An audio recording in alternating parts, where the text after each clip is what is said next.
기도하고 마지막 시간 시작하도록 하겠습니다.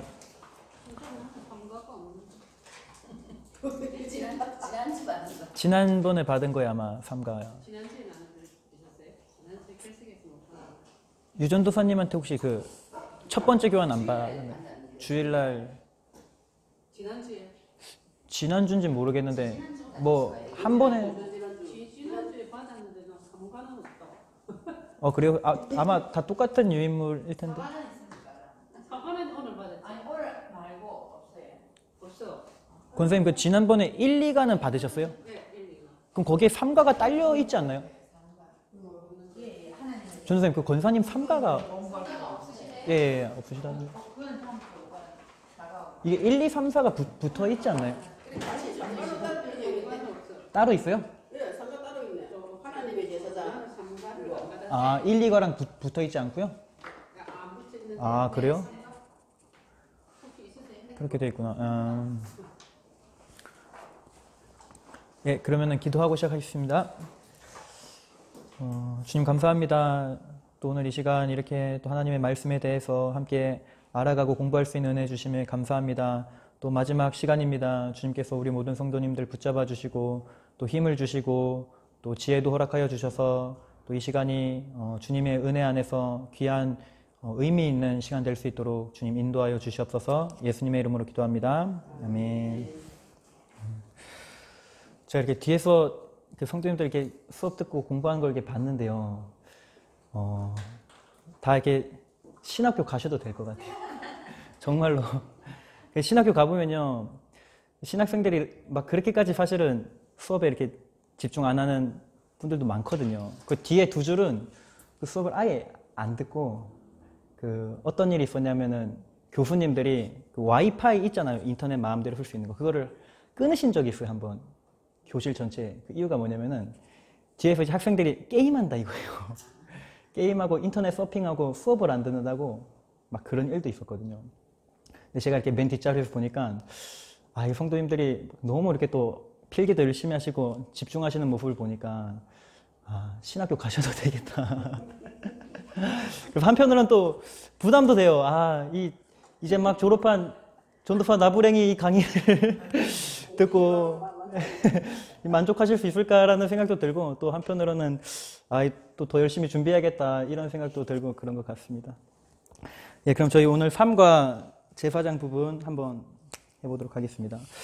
제가 이렇게 강의할 때는 이 유인물을 따로 안 읽는데 어쨌든 강의 자체가 1차적인 자료가 뭐냐면은 제가 나눠드린 그 유인물을 토대로 제가 다 강의를 하는 거거든요. 그래서 처음부터 그거를 읽으면 조금 이해가 안 될 것 같아서 제가 강의를 하고 나중에 강의안을 이렇게 따로 읽어보시면 더 잘 이해가 될 것 같아요. 그래서 그렇게 아마 학습을 진행하시면 조금 더 효율적으로 이렇게 학습을 할 수 있지 않을까 생각이 됩니다. 자, 오늘 우리가 좀 살펴볼 것은 구약에 먼저 중요한 3가지 직분이 있거든요. 구약에 중요한 3가지 직분.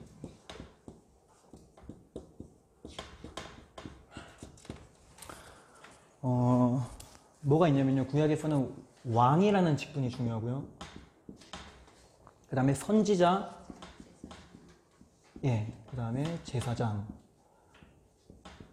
요 3가지 직분은 성도님들께서 기억해 두시는 게 좋을 것 같아요. 구약에서 3가지 중요한 직분. 이 3가지 직분의 특징이 있습니다. 뭐냐면은 이 3가지 직분 모두 다 어떤 기름을 붓는 장면들이 나와요. 기름 부음을 받는 직분이 왕, 선지자, 이 제사장이거든요. 근데 이 기름을 붓는다라는 게 성경에서 구약에서 이 기름 부음이 어떠한 의미냐면은 이것은 하나님께서 성별하신다라는 의미입니다. 성별 또는 뭐 구별 그리고 어떤 직분을 하나님께서 부여해 주신다. 직분 부여 이러한 의미거든요. 그러니까 이게 말하는 게 뭐냐면 하나님께서 선택하신다라는 의미입니다. 어떤 사람에게 기름 부은다는 것은 그 사람 하나님께서 성별하시고 선택한다라는 의미인데 그것이 이런 세 가지의 직분에 나타난다라는 것입니다. 예를 들어볼까요?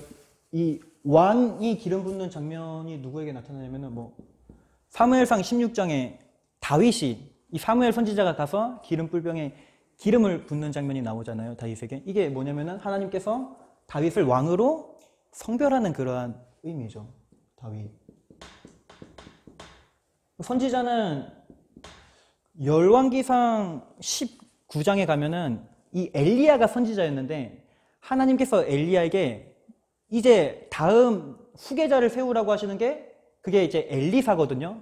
그래서 엘리야에게 너 엘리사에게 가서 기름을 붓고 그로 하여금 이제 그 선지자를 대신하게 하라. 너를 대신해서 선지자 사역을 하게 하라. 그때 이 엘리사에게 하나님께서 기름을 붓게 만드세요. 그리고 제사장은 구약에서 우리가 쉽게 알고 있는 이 제사장이 아론이잖아요. 이 아론은 레위기 8장에 모세가 그 아론의 머리에 관유를 붓는 장면이 나옵니다. 제사장 위임식 그 장면에 관유를 붓는데 그 관유가 기름이거든요.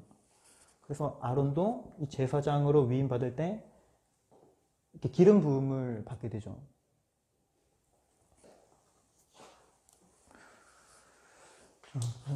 조금만 좀 지워볼게요.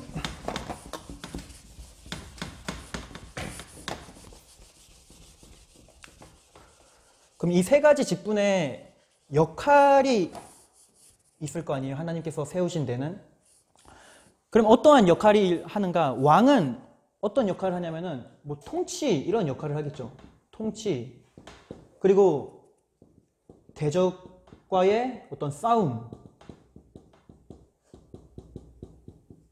대적과 싸워서 승리하고 이런 것이 왕의 역할이었습니다. 선지자의 역할은 하나님의 말씀을 전해주는 것이죠. 하나님의 말씀을 대신 선포하는 게 이 선지자의 역할이었고요. 제사장의 역할은 쉽게 얘기하면은 하나님과 이스라엘 백성들 그 사이에 중보의 역할을 하는 것입니다. 중개인의 역할을 하는 것이죠. 하나님과 죄로 얼룩진 그 이스라엘 백성들과 하나님 사이의 그 관계를 연결시켜주는 그런 통로의 역할, 중보의 그런 역할을 했던 것이 이 제사장입니다. 그래서 뭐 하나님과 이스라엘 백성들의 관계를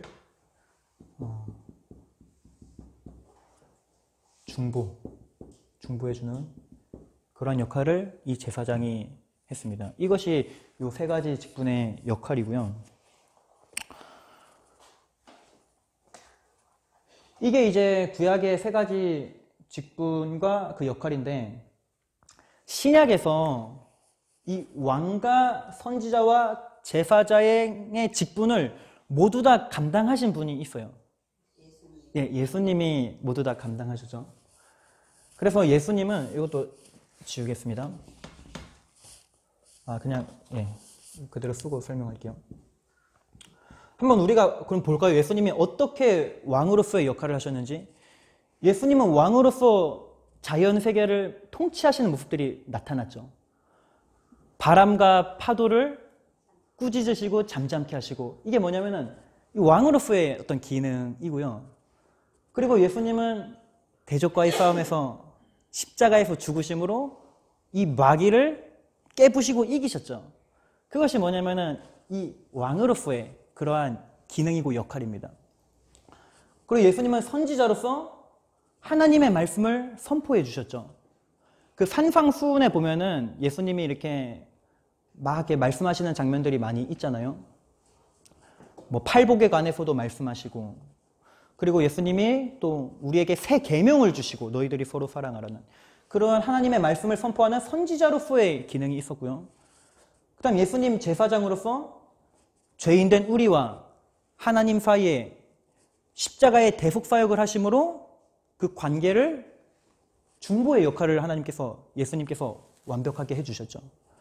그래서 죄로 얼룩진 우리 인간과 거룩하신 하나님 간의 끊어진 관계가 예수님을 통해서 연결이 되고 회복되는 일이 그 십자가 사건 속에서 나타났는데 그것이 뭐냐면은 예수님의 제사장적인 모습입니다.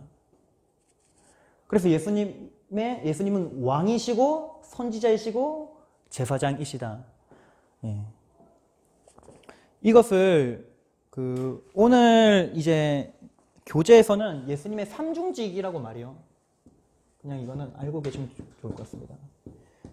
예수님의 삼중직이 뭐냐? 이렇게 누가 만약에 질문하면은 예수님 왕이시고 선지자이시고 제사장이시다. 이렇게 하면은 정리가 될 것 같습니다. 근데 오늘은 여기 중에서 특별히 어느 직분을 좀 유심해서 살펴볼 거냐면은 요 제사장 부분을 오늘은 이제 집중해서 보도록 할게요. 지워보겠습니다.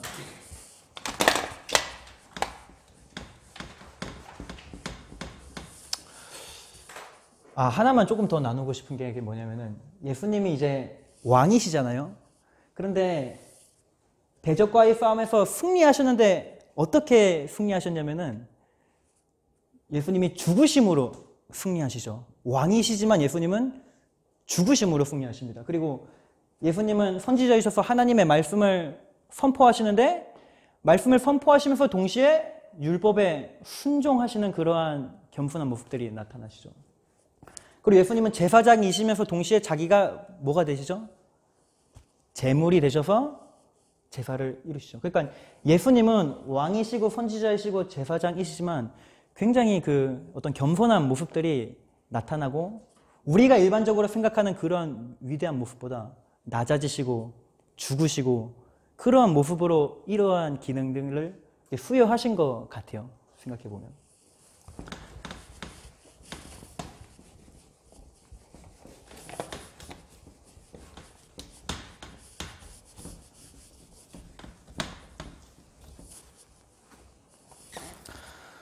자, 그러면 구약의 제사장에 대해서 조금 한번 살펴보도록 하겠습니다. 이 구약 시대에 보면은 제사장들은 아무나 될 수는 없었거든요. 그러니까 저 제사장 하고 싶어요 하면은 그 사람이 제사장을 하고 싶다고 해서 할 수 있는 것이 아니라 하나님께서 선택해 주셔야만 그 제사장 역할을 할 수 있었다는 것이죠. 그래서 구약에서 제사장은 이제 아론과 그 아론의 자손들이 제사장 역할을 그들만 할 수 있었죠. 그래서 이 구약의 제사장의 특징을 한번 조금 살펴보면은 첫 번째는 하나님께서 세워주셨다는 겁니다. 내 마음대로 할 수 있는 것이 아니라 하나님께서 택해 주시고 세워주셔야만 이 제사장의 직분을 감당할 수 있었습니다. 그리고 두 번째는 이 제사장은 하나님의 일을 하는 사람이죠.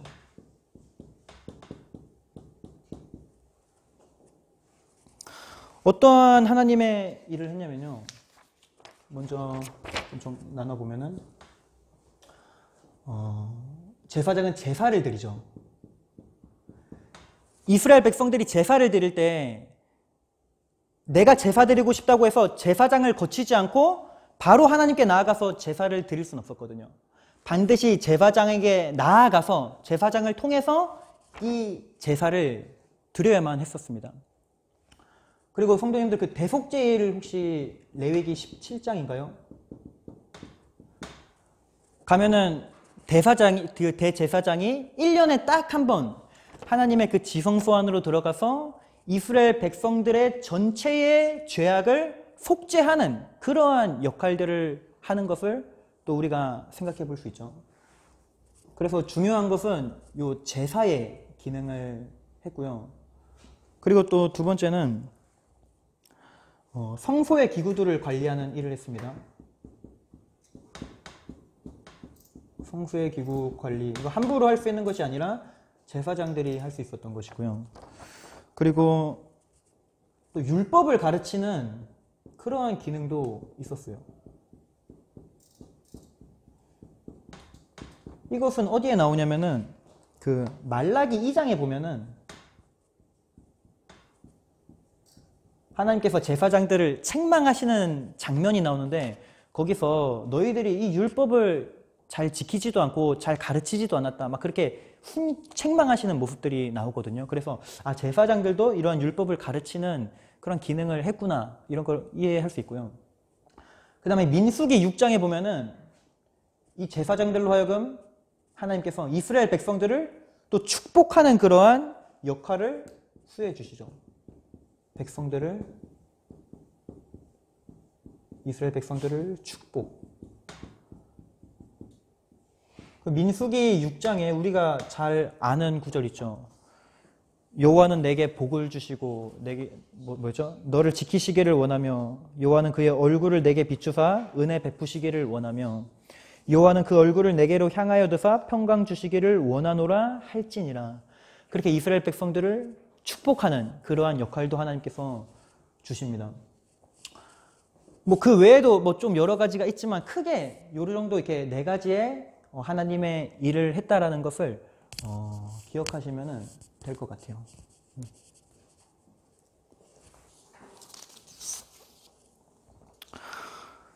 성도 여러분, 그렇기 때문에 굉장히 중요한데요. 이 제사장의 핵심이 뭘까요?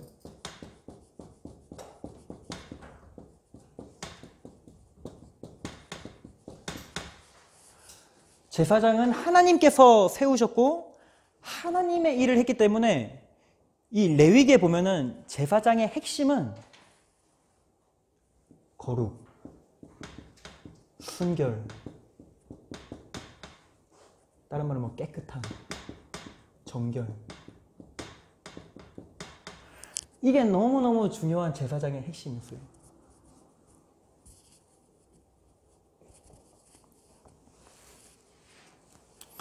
그래서 이 레위기 8장에 이제 아론이 제사장으로 위임되는 위임식 장면이 나오는데 거기서 보면은 첫 번째로 요거 조금 지우도록 할게요.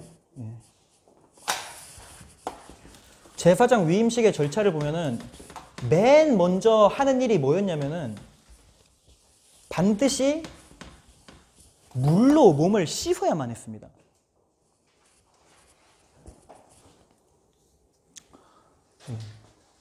물로 씻김을 받았어요. 그 다음에 두 번째로 뭐였냐면은 이제 제사장 의복을 입게 되고요. 그 다음에 이제 관유로 관유로 이제 부음을 받게 됩니다. 관유로 모세에게 관유로 부음을 받아요. 이게 그 제사장 위임식의 어떤 절차의 모습들이거든요. 그러니까 하나님의 일을 하기 전에 먼저 물로 깨끗하게 자신의 몸을 씻고 옷을 제사장의 의복으로 새롭게 입히고 모세에게 관유로 머리에 기름을 붓는 이 장면은 결국에는 너희들이 하나님의 일을 하기 위해서 구별된 자들이고 내가 너희들을 성별했기 때문에 너희들은 거룩해야 돼. 순결해야만 돼. 이것을 하나님께서 강조하셨던 거예요.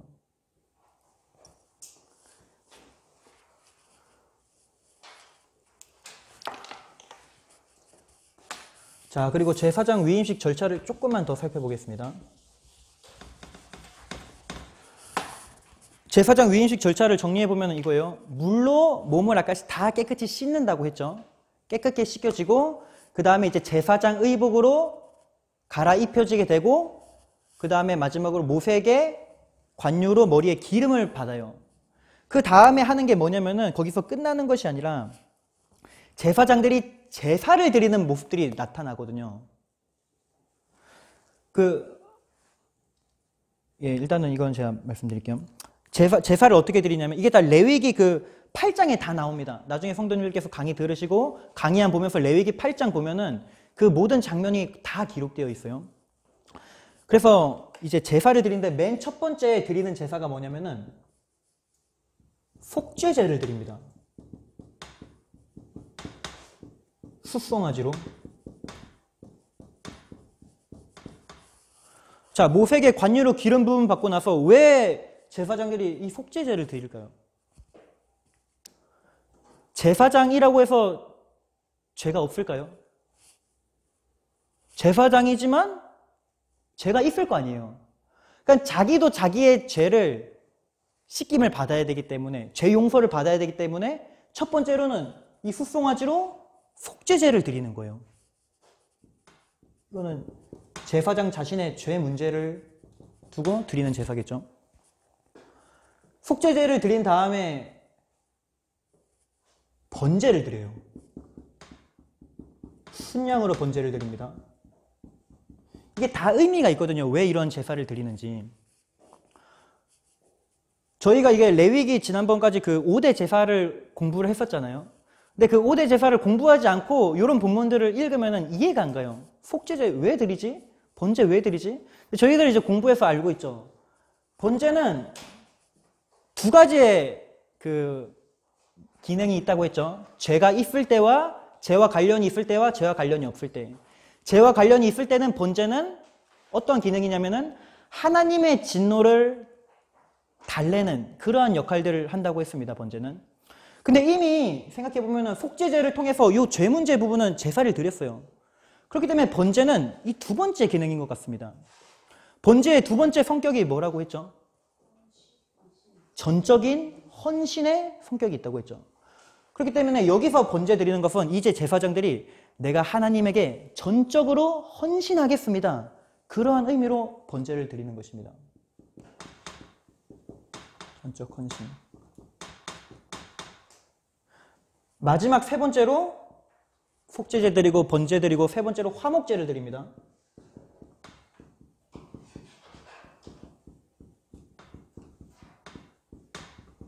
네. 화목제를 왜 드렸냐면은 화목제 중에 성도님들 그 감사제 기억하시나요? 네, 감사제 기억하시죠? 그 성격인 거예요. 이제 내가 이 제사장이라는 존귀한 직분을 부여받은 것에 대한 감사의 제사를 마지막으로 드리는 것입니다. 마지막 화목제는 존귀한 이 제사장의 직분에 대한 감사의 그러한 성격을 지니고 있다고 보면 될 것 같아요.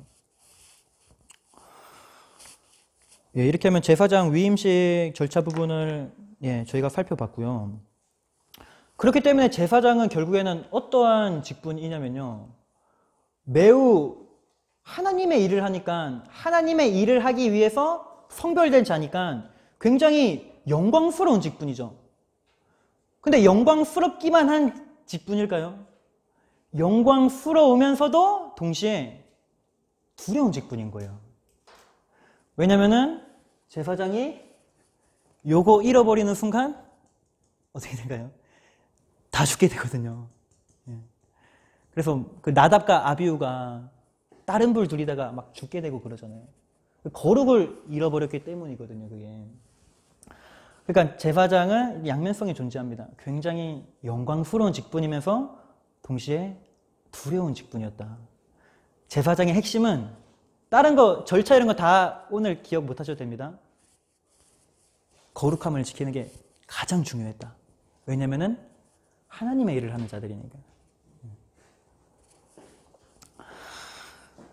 저희 좀 신약으로 요거를 조금 제가 조금 연결해서 접목을 조금 시켜볼게요. 구약의 제사장 그거는 다 끝났고요.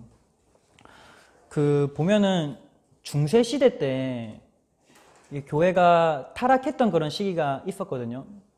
근데 왜 교회가 타락했냐면은 그 성직자와 성도 간에 어떤 굉장히 엄격한 계급을 막 지은 거예요. 이 카톨릭에서. 마치 성직자는 굉장히 높은 계급이고 일반 성도는 이 세속직에 존재한다고 해서 낮은 계급이고 막 그러한 체제를 카톨릭이 부패하면서 막 만들어 놨거든요. 그래서 그 루터 들어보셨죠? 종교개혁 일으킨 루터가 성경을 읽어보니까 이 카톨릭이 말도 안 되는 일을 하고 있는 거예요. 그러니까 화가 난 거예요.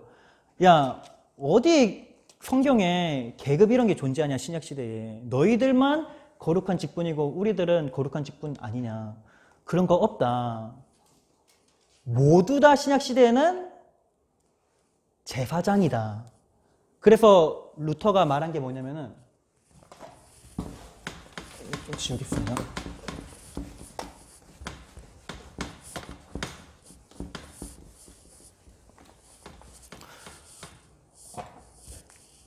만인 제사장이라는 루터가 말을 하게 돼요. 만인 제사장 론이라고 하나요? 네. 루터가 그 당시에 주장한 게 뭐냐면은 이제 신약 시대의 우리는 누구나 다 하나님께 나아갈 수 있다라는 것이거든요. 핵심이 뭐냐면은, 그러니까 예수 그리스도의 그 십자가 대속 사역으로 이제는 모두가 다 하나님께 나아갈 수 있다는 겁니다. 너희들 성직자의 그러한 성직자를 통해서 하나님께 나아가는 것이 아니라 그냥 일반 성도들 누구나 다 예수 그리스도의 십자가 대속 사역으로 하나님께 나아갈 수 있는 길이 모두에게 열렸다. 왜냐하면 구약의 제사장만 하나님의 그 성소, 지성소, 일반 백성들은 출입이 안 됐거든요. 제사장들만 갈 수 있었습니다. 백성들은 제사장을 통해서 갈 수 있었어요. 그런데 그게 루터가 말하는 게 뭐냐면 신약 시대에 그게 다 깨졌다. 예수님께서 십자가에서 달리실 때 보면은 성소와 지성소 사이에 있는 휘장이 찢어졌다라고 마태복음에서 기록하거든요.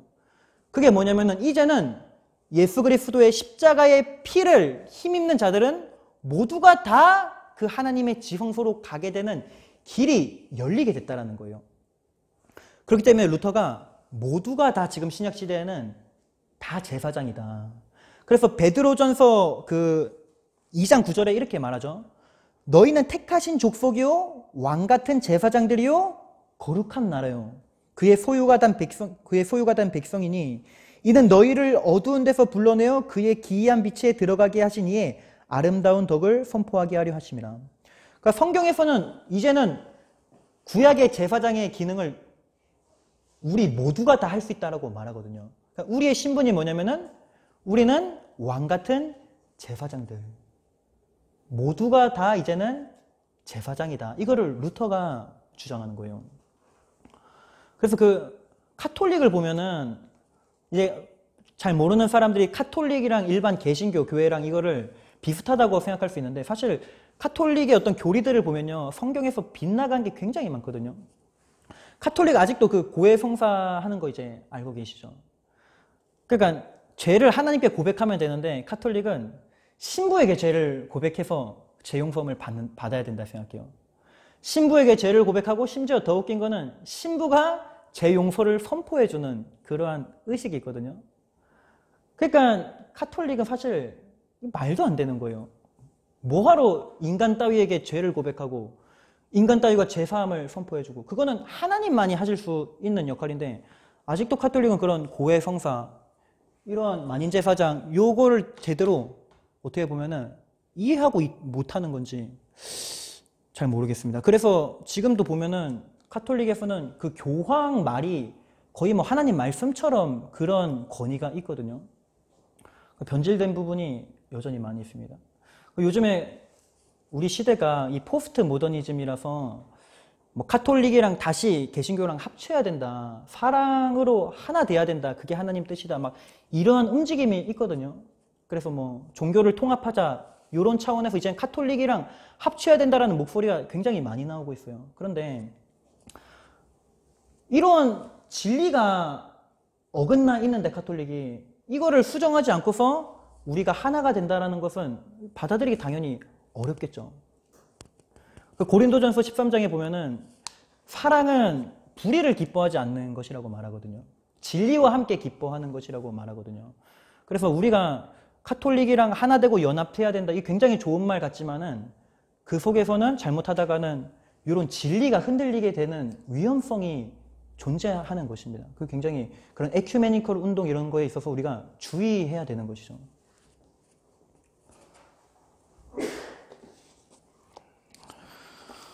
예. 마지막으로 좀 정리해 하고 마치겠습니다.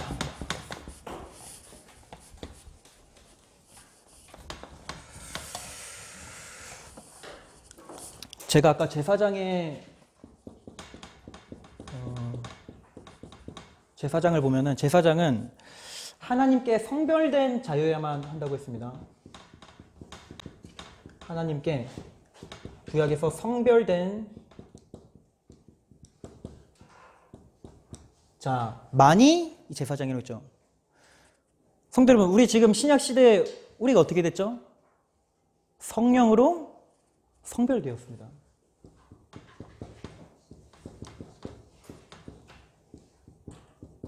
성령으로 우리가 부음받았죠. 성별된 거예요. 제가 왜 우리가 제사장인지 설명을 하고 있는 겁니다. 그리고 구약시대 제사장의 중요한 특징이 뭐냐면은 제사장만이 하나님께 나아갈 수 있었어요.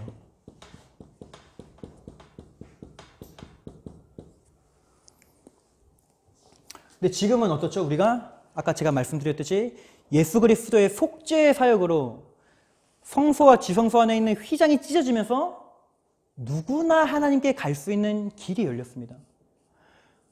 우리가 지금 하나님의 지성소로 갈 수 있을까요? 없을까요? 있어요.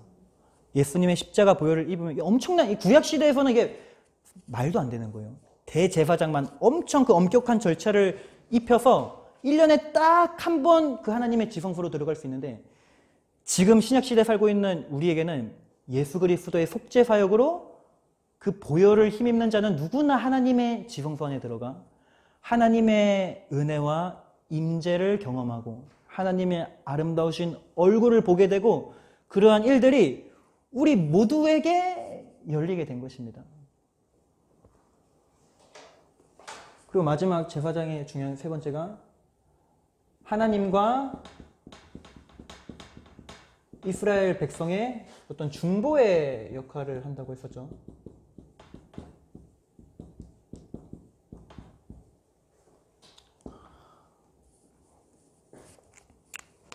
이건 어떨까요? 우리가 제사장이라면은 하나님은 뭘 원하시는 거예요? 그냥 너만 내가 구원할게. 이것이 하나님의 뜻이 아니라는 거예요. 우리가 제사장이기에 하나님 우리를 어떻게 부르시냐면은 거룩하신 하나님과 이 세상을 연결하는 통로로 저와 우리 성도님들을 부르신 것입니다. 그래서 우리는 세상과 하나님의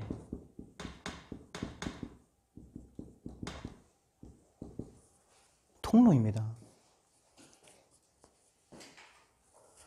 우리가 이제는 그 중보의 역할을 구약의 제사장들만 했던 역할을 우리들이 하는 것이죠.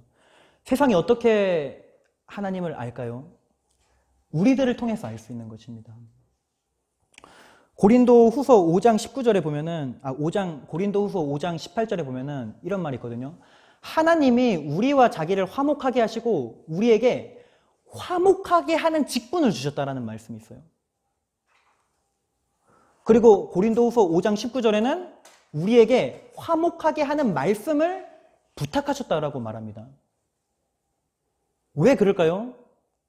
우리가 제사장이기 때문에. 그래서 성도님들이 매주 화요일마다 다 이렇게 화요전도대 이렇게 보시니까 하시는 분들이네요. 그게 어떠한 기능을 하는 거예요, 우리가? 제사장의 기능을 하는 거예요. 하나님의 우리 어떤 헌신과 수고를 통하여서 이 세상 사람들에게 하나님의 사랑을 흘려보내는 것. 제사장의 굉장히 중요한 핵심 역할이거든요.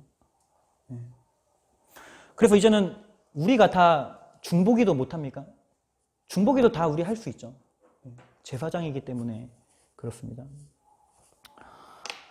그래서 우리는 세상에 대하여 하나님의 거룩한 제사장이라는 것을 잊지 않았으면 좋겠고, 그렇기 때문에 우리에게 있는 요소되는 핵심이 뭐예요? 아까 제사장의 핵심 제가 뭐라 했죠?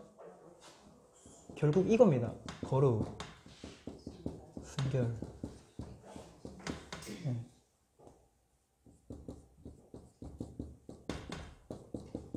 우리가 이게 돼 있지 않으면은 사실은 많은 것들을 해도 아무 의미가 없는 거예요. 그래서 우리는 누구보다 거룩해야 되고 순결해야 되고 깨끗해야 되고 왜요? 하나님의 일을 하기 위하여 성별된 존재이기 때문에 결국에는 요 싸움입니다. 그래서 우리가 그런 것 같아요. 교회에서 여기 있는 분들 다 보시니까 다 헌신하시는 분들인 것 같아요. 그래서 헌신하는 부분은 뭐 더 이상 뭐 이렇게 할 건 없는데, 근데 그 가운데서 우리가 잃어버리지 말아야 되는 게 요것입니다. 왜냐면 저도 뭐 청년 때 청년부 뭐 회장하고 선교단체 하면서 열심히 이렇게 헌신했지만 헌신과 거룩은 별개더라고요. 그러니까 내가 헌신하지만 그 헌신하면서 교만해질 수도 있고 도리어 그렇게 헌신하면서 다른 사람들을 내가 정죄하고 판단할 수도 있고 그래서 거룩과 헌신은 참 별개다라는 생각을 지금 사역을 하면서도 그 생각을 많이 합니다. 그래서 우리가 거룩과 헌신이 같이 가야 된다는 것, 이것이 진정한 제사장의 모습이라는 것을 우리가 함께 기억했으면 좋겠고, 그렇기 위해서 우리의 마음을 지켜야겠고, 또 우리의 입술을 지켜야 되겠고, 또 우리의 보는 것과 듣는 것, 우리의 생각, 이런 것들을 우리가 잘 지키시면서 거룩한 모습으로 하나님께 제사장적으로 이렇게 헌신하시고 하나님의 일들을 감당하시는 저와 우리 모든 성도님들이 되었으면 좋겠습니다. 예, 딱 20분이네요. 시간을 딱 알맞게 19분이네요. 이게 기도하면 딱 20분 될 것 같습니다. 예, 그럼 제가 기도하고 오늘 강의 마치도록 하겠습니다. 주님 감사합니다. 또 오늘은 특별히 저희들이 구약의 제사장에 관해서 살펴보았습니다. 예수 그리스도의 십자가의 대속의 은혜로 이제는 우리 모두가 하나님의 거룩한 제사장인 줄을 믿습니다. 하나님의 제사장 된 우리의 정체성을 기억하며 무엇보다 하나님 앞에 거룩하고 순결하고 깨끗한 모습으로 살아가는 저와 우리 모든 성도님들이 될 수 있도록 도와주시고, 하나님, 저희들이 이 세상을 방치하는 것이 아니라 이 세상을 우리들이 책임져야 되겠습니다. 우리들을 통하여서 세상이 하나님을 알게 하시고 또 이 세상이 하나님께로 나아오게 되어지는 귀한 통로로 쓰임받는 저와 우리 모든 성도님들 될 수 있도록 역사하여 주시옵소서. 예수님의 이름으로 기도합니다. 아멘.